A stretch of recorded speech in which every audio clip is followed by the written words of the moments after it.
আজি আমি আহি আছোঁ আমাৰ অসমৰ এজন অতি প্ৰখ্যাত গণশিল্পী ৰাজীৱ হদিয়াৰ শ্ৰাদ্ধলৈ, যিজন খুব কম বয়সতে আমাক এৰি থৈ গুচি গ'ল অলপ দিন আগত। আজি তেখেতৰ ৰাজহুৱা শ্ৰাদ্ধলৈ অসমৰ বিভিন্ন জেগাৰ পৰা বিভিন্নজন আহিছে তেখেতক শ্ৰদ্ধাঞ্জলি জ্ঞাপন কৰিবৰ কাৰণে। আৰু মই আহিছোঁ আমাৰ খুৰাৰ লগত। ইয়াত খুৰা আৰু খুৰাৰ অনুভৱটো ক'ব। আপুনি ৰাজীৱ হদিয়াৰ বিষয়ে কি ক'ব?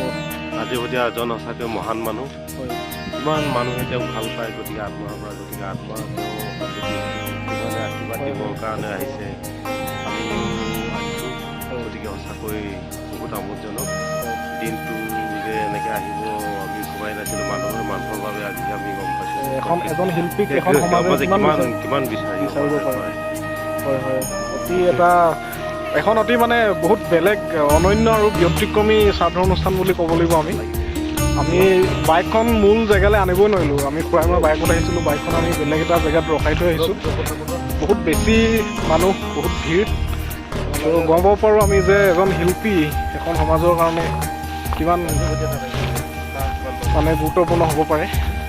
আৰু এয়া আমি বৰ্তমান গৈ আছোঁ মূল শ্ৰাদ্ধ অনুষ্ঠানলৈ। আৰু আপোনালোকক দেখুৱাম, এয়া ৰাজীৱ হদিয়াৰ শ্ৰাদ্ধৰ কিছু পৰিৱেশ।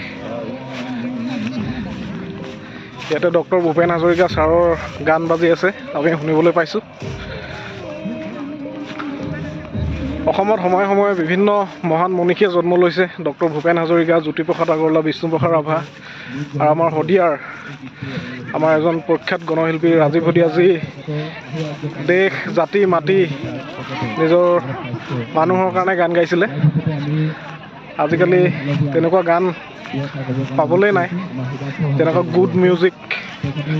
তো এনেকুৱা ধৰণৰ সংগীতে আমাৰ জাতিটোক এক কৰি বান্ধি ৰাখে আচলতে, যিটো আমাৰ ৰাজীৱ হদিয়াদেৱে কৰিছিলে। তেখেতৰ গানবোৰৰ দ্বাৰা আমি গম পাব পাৰোঁ। এয়া চাৰিওফালে কেৱল মানুহ আৰু মানুহ।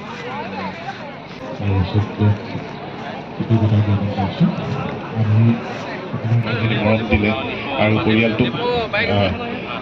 পৰিয়ালটো আমি গোটেইখিনি অসমৰ ৰাইজৰ মৰম বুলি আমি গ্ৰহণ কৰিছোঁ।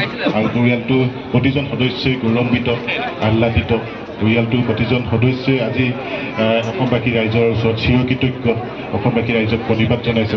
গতিকে দুটামান কথা আমি মনৰ কথা, আমাৰ প্ৰতিমূৰ্তিবোৰ যাতে আলাই আথানি নহয়, গতিকে অসমৰ ৰাইজক আহ্বান জনাইছে। ৰাজীৱ হদিয়া গীতবোৰ যাতে ৰাইজৰ মনৰ মানুহ আছিল। আমি গতিকে সকলোকে ইয়াত উপস্থিত, আজি এই ক্ষণতে আমি ইয়াত উপস্থিত সকলো অসমবাসী ৰাইজক আমি ধন্যবাদ জ্ঞাপন কৰিছোঁ, যিসকলে কায়িকভাৱে মানসিকভাৱে ইয়াত সহায় সহযোগ কৰিছে, আমাক সাহস দিছে। এই সকলোকে, আনকি ইয়াত টঙালডাল তোলাই দিয়া মানুহজনলৈকে, ইয়াত আহি মানসিকভাৱে সহায় সহযোগ কৰা মানুহজনলৈকে, যিসকলে আহিব নোৱাৰিলে, যিসকলে মনৰ পৰা ঘৰত বহিও আজি ৰাজীৱ হদিয়াক গীত স্মৰণ কৰিছে, ৰাজীৱ হদিয়াক আজি পৰিয়ালটোক সাহস প্ৰদান কৰিছে, সেই সকলোলৈ আমি ধন্যবাদ। বুজি পোৱাটো ডাঙৰ কথা নহয়, কোনোবা শিক্ষিত মানুহজনে বুজি পোৱাটো ডাঙৰ কথা নহয়, এতিয়া অশিক্ষিত। When we think ourselves as a part of whole, the harmony follows. আজিৰ ৰাজীৱ হদিয়াৰ শ্ৰাদ্ধখনে এই কথাটোৱে প্ৰমাণ কৰিছে। তেখেতে নিজকে কোনো বেলেগ বুলি ভবা নাছিলে। এজন মাটিৰ মানুহ, জাতিৰ মাটিৰ লগত নিজৰ গানেৰে গোটেই জীৱনটো বিলীন হৈ গ'ল। আৰু মৃত্যুৰ পিছতো ইমান মানুহ গেডাৰিং, তো এনেকুৱা এটা নিদৰ্শন যিটোৰ পৰা আমাৰ যুৱ প্ৰজন্ম অনুপ্ৰাণিত হোৱা উচিত। এয়া সংবাদ মাধ্যমৰ লোকসকলো আহি পেলাই ইয়াত উপস্থিত হৈছেহি। এয়া হৈছে নিউজ লাইভৰ এখন গাড়ী, আৰু এইফালে আছে NV নিউজ। আমাৰ সংবাদ মাধ্যমৰ সাংবাদিক বন্ধুসকল আহি পেলাই আছেহি ইয়াত। এটা অতি ডাঙৰ অনুষ্ঠান। ইফালে কৰিছে চাহ ব্যৱস্থা শিবিৰ, দূৰ দূৰণিৰ পৰা অহা তেখেতৰ অনুৰাগীসকলে যাতে চাহ অলপ খাব পাৰে ইয়াৰ বাবে। আৰু এইফালে আছে বিভিন্ন ধৰণৰ বিভাগবিলাকৰ পোষ্টাৰ লগোৱা আছে। এইফালে আছে চিকিৎসা বিভাগ আছে, আৰক্ষী বিভাগ আছে, আৰু দেখিবলৈ পাইছোঁ গায়ন বায়ন জিৰণি কক্ষ, এইখিনি চব এইফালে আছে। এনেকৈ এটা অতি শৃংখলাবদ্ধভাৱে অনুষ্ঠিত কৰিছে আচলতে তেখেতৰ শ্ৰাদ্ধখন। তাৰ কাৰণে কমিটিৰ মানুহক ধন্যবাদ জনাইছোঁ আমি সকলোৱে, ইমান নিয়াৰিকৈ অনুষ্ঠিত কৰিছে। ইফালে শ্ৰাদ্ধৰ পৰম্পৰাগত কামবিলাক হৈ আছে খুব সম্ভৱ, য'ত আমি কিছুমান গছৰ পাতৰ চালি দেখিব পাইছোঁ। এয়া খুৰাক দুটামান কথা সুধিব বিচাৰিম। আজি ইমান এখন ডাঙৰ শ্ৰাদ্ধ কমিটিৰ মানুহে ইমান শৃংখলাবদ্ধভাৱে অনুষ্ঠিত কৰিছে, আপুনি কি ক'ব? একো অসুবিধা নোহোৱাকৈ যিহেতু ইমান ধুনীয়াকৈ পাতিছে, আগতে খাইছেনে এনেকুৱা সকাম? আগতে দেখাটো খোৱাটো বাদেই, দেখাও নাই। হয় হয়। পৰিকল্পিত হিচাপে ৰূপায়ণ যে হৈছে, মানুহৰ যিবিলাক মন মগজু হয়, যিটো সুস্থিৰতা অৱস্থাত আহিছে, সেইটো আপুনি ভাবিব লাগিব। অকণো হাই উৰুমি নাই, উৰুমি নাই। সকলোৱে এক ধুনীয়াকৈ অধ্যয়নত আহি তেওঁলোকে যিটো উদ্দেশ্য, সেই উদ্দেশ্য মনৰ কামনা পূৰণ কৰিব আহিছে। গতিকে তেওঁ নিশ্চয় আশীৰ্বাদ দিব, সেইটোৱে আহিছে বুলি মোৰ মনৰ পৰা ভাবি আছোঁ। হয় হয়। আমিও কৰ্মসূত্ৰে শদিয়াত আছোঁ যিহেতু, আৰু শদিয়াত আহি শদিয়াৰ মানুহে যে ইমান ধুনীয়াকৈ এটা অনুষ্ঠান অনুষ্ঠিত কৰিছে আমি দেখি বহুত মানে ভাল লাগিছে। ভাল লাগিছে। হয় হয়। আৰু এয়া এইফালে দেখিবলৈ পাইছোঁ ভোজনালয় কক্ষ, অতি বিশালকায়। তেওঁৰ যিসমূহ অনুৰাগী আহিছে তেওঁলোকে যাতে কিবা এটা খাদ্য ইয়াত গ্ৰহণ কৰি যাব পাৰে, তাৰ কাৰণে ইয়াত ভোজনালয়ৰ ব্যৱস্থা কৰা হৈছে। ইয়াত দেখি এনেকুৱা লাগিছে ইয়াত 5-6 হাজাৰ মানুহে একেলগতে খাব পাৰিব। ইয়াত সকলোকে থিয় হৈ খোৱাৰ ব্যৱস্থা কৰা হৈছে, যিহেতু বহি খুৱাবৰ কাৰণে হয়তো সম্ভৱ নহয় ইমানটো, বহুত মানুহ। আৰু এয়া ডাষ্টবিনৰ ব্যৱস্থা কৰি দিছে এইফালে।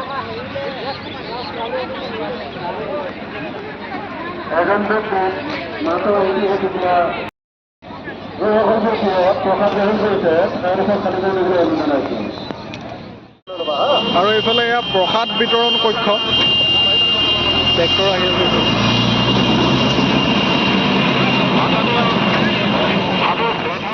মৰম লগা দেই।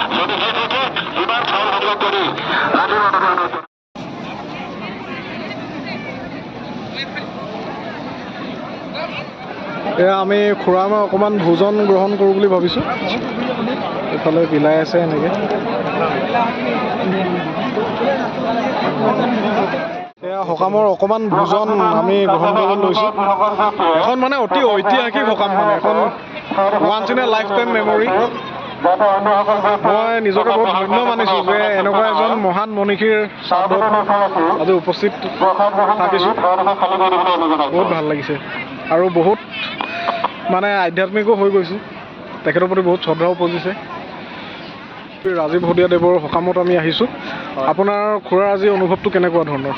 অনুভৱ মানে ইমান জনসাধাৰণ ইমানখিনি যে গোট খাব মই ভবা নাছিলোঁ। হয় হয়। কিন্তু তথাপিতো বহুতখিনি মানুহ দেখি ভাল লাগিল। হয় হয়। আগতেতো তেনেকুৱা দেখা নাই ন। আৰু আজি আমি সকামখনৰ দ্বাৰা আমাৰ অসমীয়া জাতি আৰু অসমীয়া জাতিৰ একতা ইয়াতে প্ৰতিফলিত হৈছে। হয়, ধন্যবাদ জনাইছোঁ। বৃহত্তৰ অসমীয়া জাতিৰ মাজৰ যি একতা, সেইটো আজি সকামখনৰ দ্বাৰা প্ৰতিফলিত হৈছে। তথাপি আমি কেতিয়াবা এইখন অসমতে নিজৰ ভাতৃ সংঘাতত লিপ্ত হওঁ। আজি এই শ্ৰাদ্ধখনৰ পৰা আচলতে আমি প্ৰতিজন অসমীয়াই শিকা উচিত আচলতে আমি কিমান শক্তিশালী।